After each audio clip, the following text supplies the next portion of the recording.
What's up, guys? So today, we're gonna be doing a Ryzen Threadripper overclocking challenge.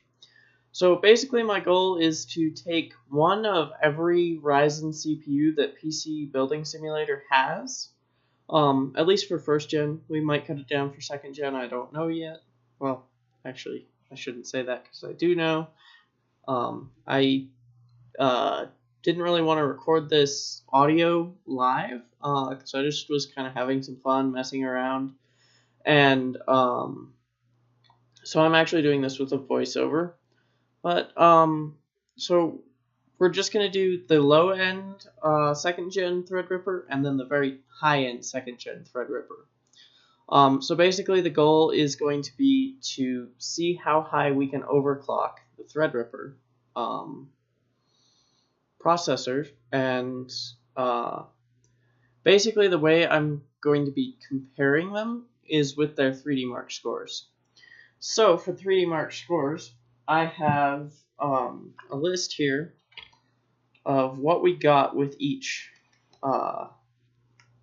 processor, both with the base clock and then the overclock. So yeah, that's kind of my plan for this. Hope you guys enjoy.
Alright guys, so this is going to be the 1900X Ryzen CPU running on Air. So this is the base clock plus XMP RAM. This RAM is running the fastest that any of the Threadripper motherboards support in PC Building Simulator. Obviously, I tried to get as fast of RAM in there as I could so that that's not holding us back. So as you can see, it got a 15,012 on stock clocks. Now let's look at overclocking it a little bit. Let's see how high we can get it to go. We're going to start out by trying 4.3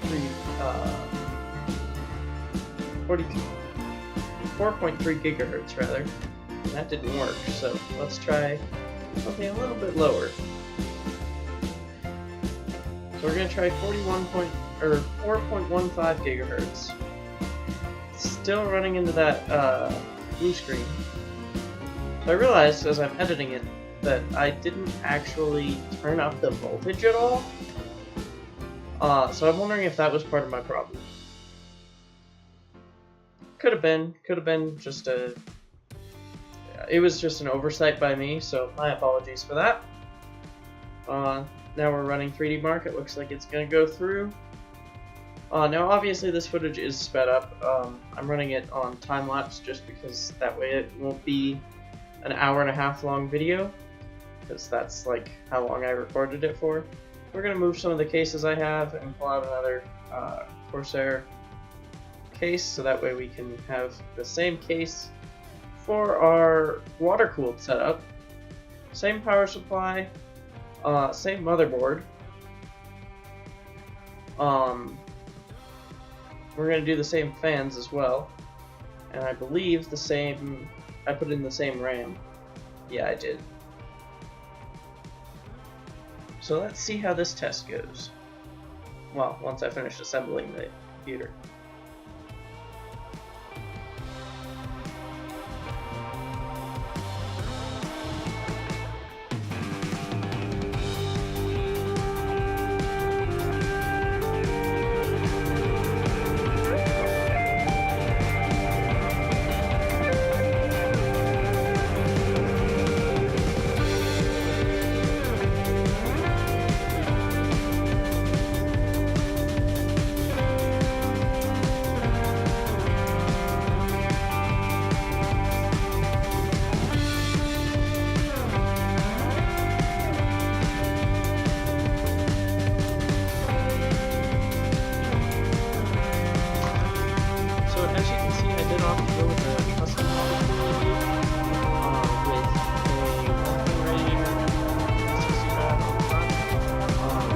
Tried to do another 280, I believe it was. It was either a 280 or a 240 rack on top, but that didn't fit as far as connecting. So I did another 120 on the top. So we have two 120s and a 360 in our custom loop, which should be more than enough to keep just about any CPU cool. I would think anyway. I'm not an expert, but that seems like a lot of cooling. And we did forget to put in storage in this, so I had to take out one of our graphics cards. While we're talking about graphics cards, an important note is I am using the EVGA Kingpin Edition GTX 1080 Ti's running in SLI, two-way SLI. And it looks like our overclock test did finish, and we got a overclock an overclock score of 15,048, running at 4.05 megahertz, which is only a 0.05 megahertz overclock over the factory clock on this Threadripper. Now I do think part of that was the fact that I didn't up the voltage on the CPU. I think that hurt me a little bit, but you know, it happens. So there was kind of a couple of things I did wrong here.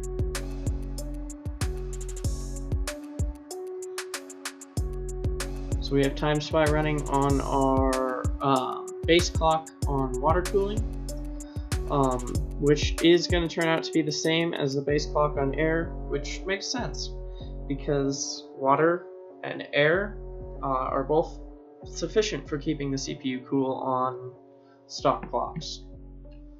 The real difference is going to be when we get to our overclock. So as you can see, it's the exact same as the 1900X on air. So next up, we are going to try and overclock this. So we're going to go with 4.1 gigahertz. And it didn't like it, so we're going to try upping that voltage a little bit, which I didn't do on the other one. Should have, but didn't. It's running. Looks like it's going to pass.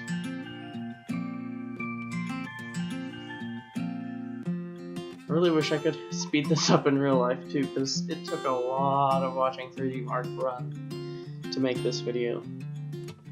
But, oh well.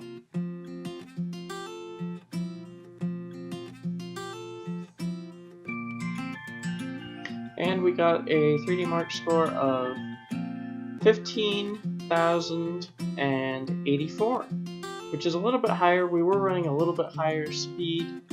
So now let's go back to our air-cooled and put in the Threadripper 1920X and see what it does.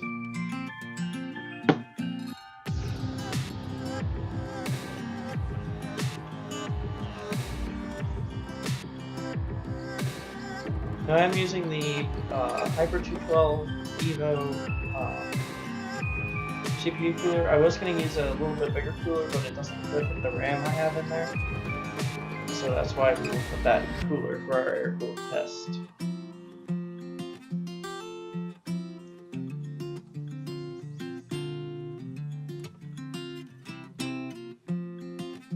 That's just looking at that system. We're going to put the 1920X in it and water cool it, so that way we can kind of run our tests at the same time, rather than waiting on one test to complete. This was more for my sanity than anything, because it was going to take forever if I didn't do that. So as you can see on the air-cooled, we got a score of 15,577 with our base clock plus our XMP RAM.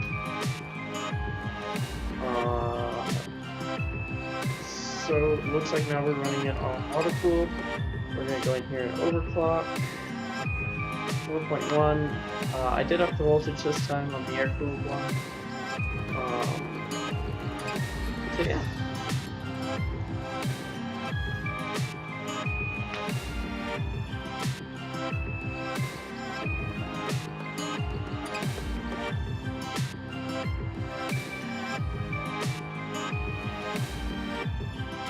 So our water-cooled one is done.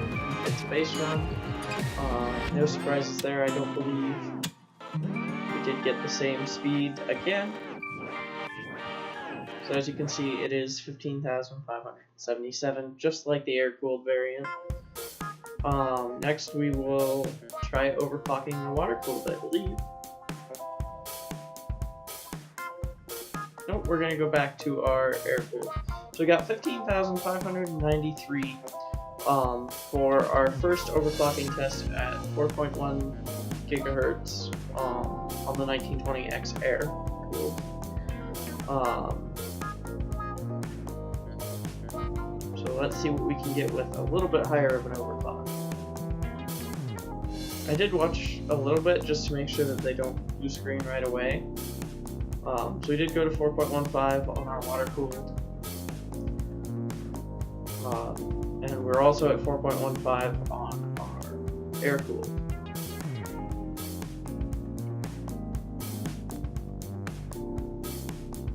And as you can see there, I did have music playing in the background while I recorded this, which is why I don't have any game audio, because obviously the music that I was listening to is copyrighted, and I don't want to deal with copyright strikes.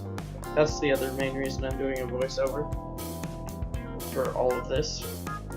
Not to mention the fact that since I sped it up, it wouldn't have really worked to use that audio anyway. So as you can see, we got a score of 15,601 with a 4.15 gigahertz clock speed on the 1920X Air. So I did try going a little bit higher. I think it blue screened if I remember right. Got the same speed on our water-cooled test at 4.15. So we're going to go a little bit higher on water cooling. And a blue screen on water cooling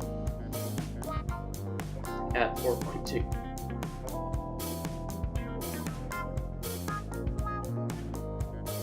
I did up the voltage a little bit more than I probably would have liked to on the water-cooled one, but I know it has the cooling to keep it cool, I should say.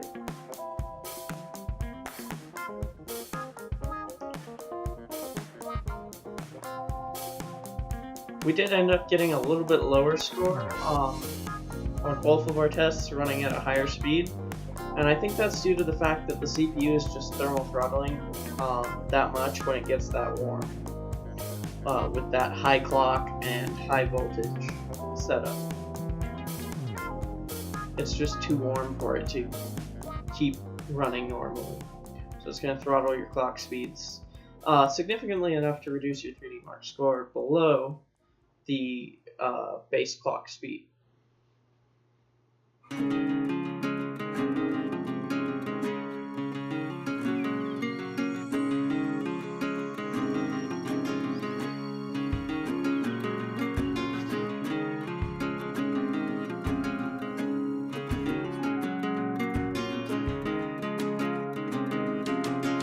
now we're going to go to the 1950X 16-core Threadripper.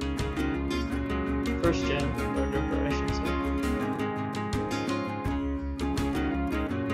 So one of my friends called me and was like, hey, you should get on Discord. So that's an additional reason, I guess, why I wasn't on the using the audio.